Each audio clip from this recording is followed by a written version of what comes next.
Hey guys, it's Angel. Welcome back to the channel. And today we're taking a look at another Virtavia release. Now this one is a little different. As you can see immediately from the textures on the exterior, it's actually had a bit of a glow up, which is a start. Now, looking at what we've got from Virtavia themselves in terms of what they actually mentioned here, we do now have 4K textures. There's a full manual. The flight model is apparently more authentic, which will be interesting to see. Toggleable crew like normal. We have animated automatic slats on one variant, which is the full camo version with just a small underside. This is the nighttime bomber version. Slightly different there. Now, cockpit detailing, sounds, and we have a WI sound pack with 3 strange engine sounds, canopy muting, and switch clicking. So I'm excited to see what difference this is compared to what we have. Now, we have got the B Mark 1, which is, we'll see all the liveries here. A 185 Squadron, 144, and 1404. It's Coastal Command. We also have the TB Mark 1 with the Royal Canadian, the Royal New Zealand Air Force, and the Soviet Naval Air Forces with torpedoes on them. So, what's the Hampden? Well, it was obsolete when it first entered the war. It was a twin-engine medium bomber designed for the RAF in the interwar years, but joining, of course, things like the Whitley and the Wellington. Now, it's powered by a pair of Bristol Pegasus radials, better known as, but a variant known as a Hereford, had inline Napier daggers. It served in the very early part of the war, and it wasn't very good. It was part of the first 1,000 bomber raid on Cologne, and it became obsolete, basically, really only operated at night. It saw action with Coastal Command, really, but the Lancasters, the Halifaxes, everything else took over from it because they were just so much more suitable. Also, like a lot of early war bombers like this and the Beaufort and the Blenheim, it had a single forward-firing machine gun the pilot could control. In this in the nose, but in things like the Blenheim, it was in the wing. Go figure. Now, in terms of the specs of this, she has a max speed of 215 knots, cruises at 179, a range of about 1,400 nautical miles with max fuel and bomb load. And that's at about 179 miles knots, even. Not 3 different measurements I'm reading. I'm trying to get one right. Surface ceiling 19,000 feet, so can't go high enough. As we mentioned, 1 forward-firing 303, 3 to 5 Vickers guns in various mounts. So that's the nose, the top and bottom positions. Notice the strange T-tail here almost. We'll go into the actual exterior mode and look at the aircraft, because this is so quintessentially British. Look at this thing. I know, we want to have a bottom and a top gunner. How do we make it work? Well, we'll make the tail really thin. They can both fire backwards, but no one can actually fire in the middle of backwards. And they can't exactly traverse a lot because these are essentially fixed in those positions and can't be fired in the other way. Yeah. It's early war British design, and it's quite bad. But I will say Virtavia have done a better job than normal. It could be better in terms of textures, but it is a lot better than it usually is. Far higher resolution, far higher detail. It's by no means great, but it's much better. I'll give them credit where it's due. You could definitely do some decent liveries on this one, that's for sure. Now, the crew models aren't fantastic, but you can turn those off and on. I like the actual weathering here, especially the difference in specularity for the metal shining through. And there's definitely a lot more effort in these textures. This looks nice. If they release a Blenheim that looks like this in terms of this quality level, I'll be happy. Because I really want a Mark IV Blenheim quite badly. And if they do their Mark IV Blenheim to this standard, with this level of texture detail, the sounds and everything else, I'll be very, very happy. Let's go inside and take a look, shall we? So inside our cockpit, of course, we have the canopy up here. And we have 2 forward-opening storm windows there. Reasonably well done. Decent animation so far. Now we have the autopilot system down there. It's our engine gills on the Bristol Pegasus engines, which of course can be closed and opened.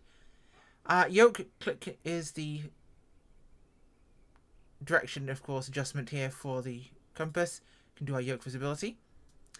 It's not perfect inside, but it is definitely a lot better than it could be, is what I will say. It could definitely be worse. Now here, we can control our bomb bay. Oh, there we go. Open and closed. And if we cycle here, weapons on and off. Underwing and bomb bay. Now, won't be in the Marketplace version if they do go up there. They will be going up soon, so those won't be in the Marketplace edition.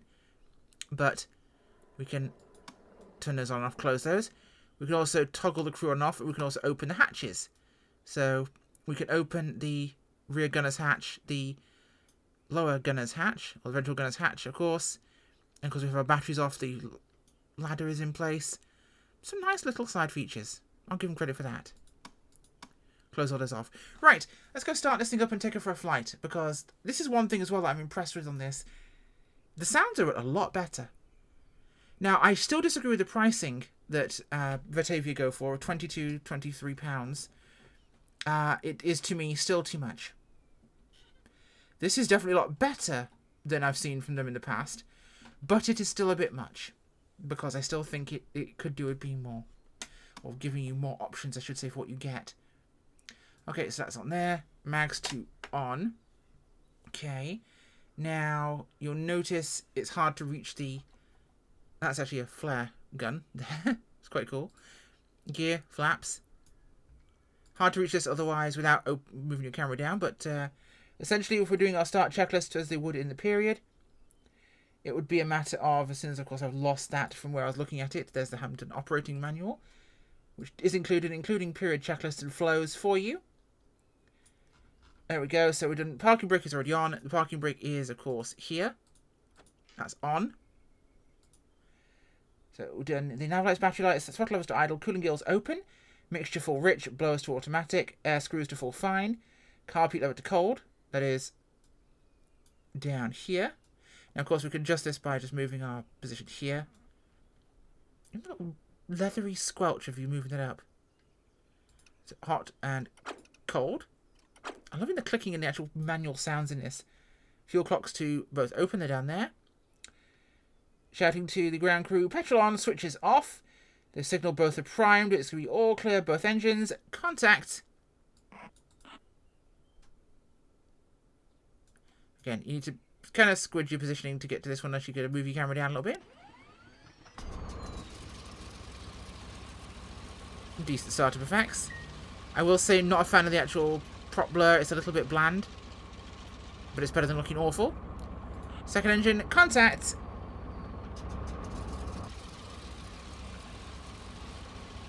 And we are started up. There's our little chap in the nose, isn't he? Down here.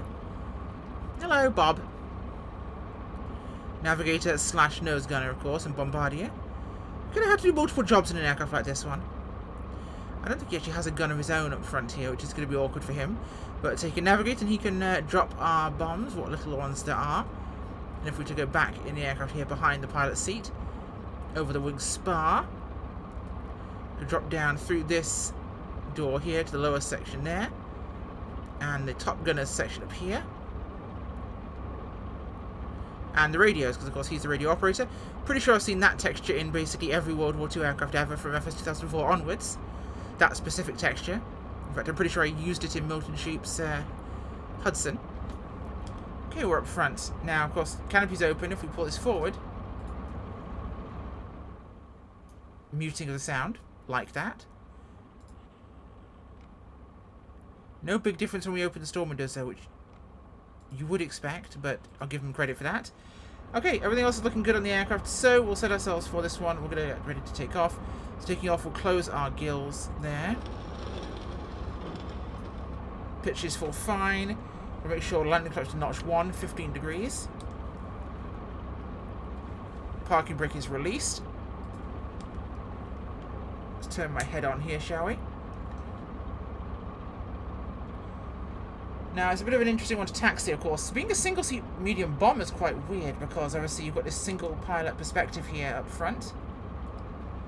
Obviously, it'd be a bit too big for this area to taxi out of, but we'll pretend I'm not going to take a Spitfire's prop off. Excuse me, Dave, don't want to run you over. We're here at Burning Blue Design's headquarters, by the way, again. I love this airfield. Now, the sounds when we throttle up for takeoff, you're going to like this, because I'm actually pretty impressed with these sounds.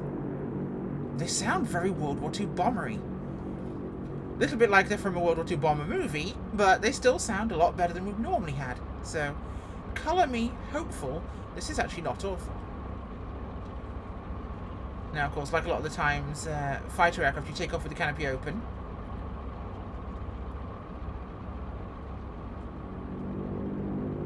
let's move this around here. You'll definitely want to use differential thrust on this aircraft, both in manoeuvring and takeoff. Here we go. Let's do this. Puppies roar. She accelerates quite quickly, but pretty decent engines actually for an aircraft this size.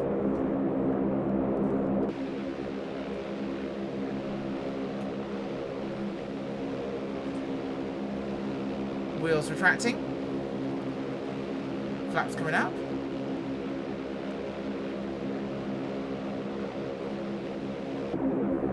Okay, let's close the hatch.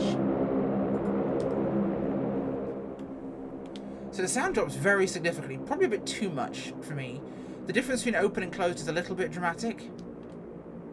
Now, you'll notice she's very sluggish in the roll, this aircraft. Very sluggish, in fact. In fact, I do like using a bit more throttle on one side than the other to get her to really turn more sharply. They were known to be quite stiff, the Hampdens. Now, like I said, if I got a hold of a Beaufort or a Blenheim or even a Beaufighter, actually, you know, the same family of aircraft from Bristol there, because of course they were all related. Give me a Mark IV Blenheim, I'll be very happy actually having one at this standard. Is it perfect? No. And is there a lot of weird flickering on the cockpit floor there? Yes, that could probably do with being fixed. But this is a step up for Virtavia. A bigger step up than they've done in quite a while in terms of their aircraft quality. Whilst it's definitely not great, it's a lot better than what we've seen. Still the same functionality in terms of systems, but you know, there's definitely a lot of effort gone into this. I did think when they first released MSFS products that I was rather more impressed with the actual interior modelling. Exterior was a big letdown. This one has been a change because the exterior is a lot better. It's not great, but it's definitely much, much better. And I still think the price is too high. The price is definitely too high. If it was about £5, £6, £8 cheaper, if this was selling for £15 rather than 22, I would tell you this is a really, really good deal. Because it's definitely mostly free of bugs. There's things that I'd definitely fix. The sound difference between open and closed is definitely huge. Like right now, super, super quiet, even though I'm essentially half throttle. Well, I am there. The sound steps quite a bit, actually. But when the sound's at full, like this is a... Honestly, I'd rather have this open. God, that sounds great when it's open. It sounds throaty and big and like a pair of Bristol Pegasus engines right next to your head. Which they are. Which is why it should be louder even with the canopy closed. Because a little bit of perspex is not helping you from this. We're going to bring her around and set up for a landing run here. Now, our goal is to bring it over the threshold about 80 miles an hour and drop the tail at that point. She'll turn very sharply when you use differential throttle. So I'm going to power down here.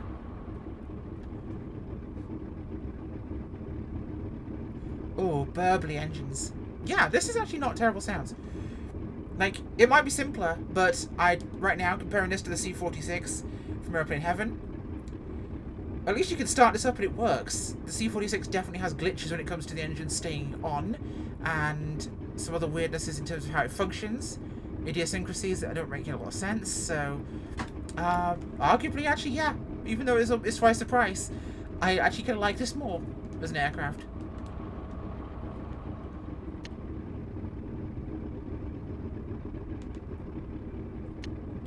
Two notches of the flaps there. Bit of power on here. There's our runway. Oh, that burbling sound is very nice. Again, the step between open and closed definitely should be smaller. And it'd be nice if it attached to the storm windows as well.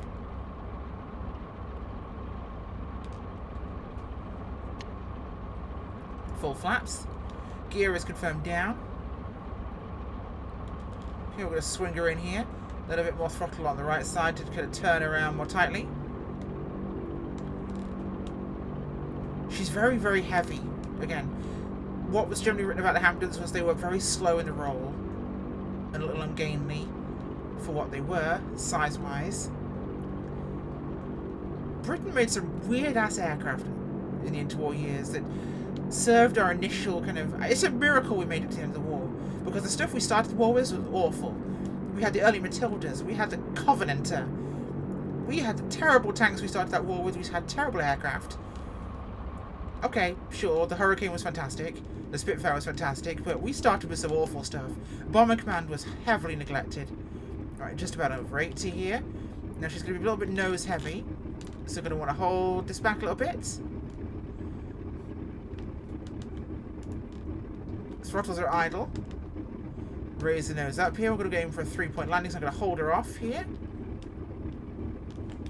Level her off. Hold it, hold it, hold it, hold it, hold it. Hold it off. Let her settle.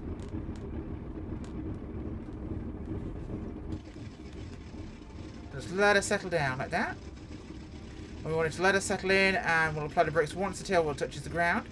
So we don't want to be encouraging it to lift its nose up, because if we do let the nose up, it will go arse over monkeys. Which a lot of tail draggers like to do, and this one with a fairly forward CG on the tail dragger can tip over quite easily. Turned around. Again, I felt cheated in the past with some Virtavia aircraft at £22 for a purchase.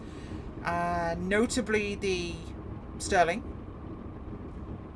was definitely one. I thought it could have been better. The Lancer, not as much. The Amphibian, definitely. But I feel a lot better paying their money for this. I still think it's way too much. Still too much.